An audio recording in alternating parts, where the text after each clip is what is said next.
It's exciting. So tell me about what instructional benefit you think the paraphrasing has had on the kids.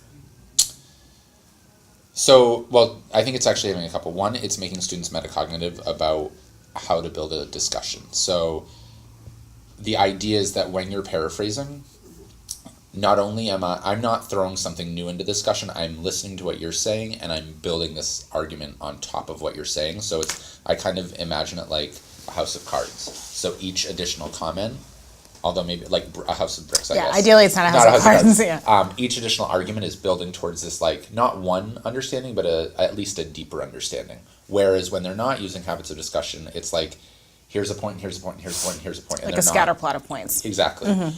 So I think paraphrasing has really pushed them to listen and dig deeper. And it's made them a little more aware of, like, what the direction their conversation should go.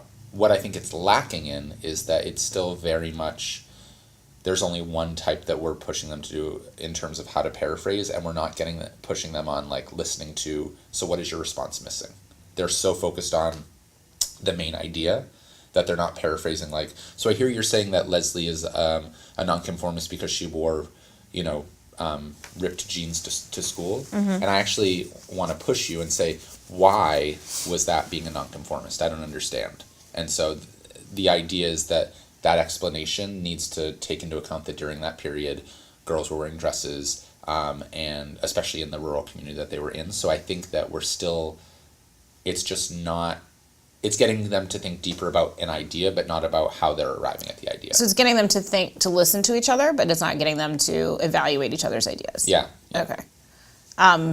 Well, so the first step in evaluating ideas is listening. So the fact that they have come so far in that skill is great. So if your goal in student-to-student prompting is to get kids to evaluate each other's responses, what do you want them to be listening for? I guess A, and then what do you want them to say to each other, B?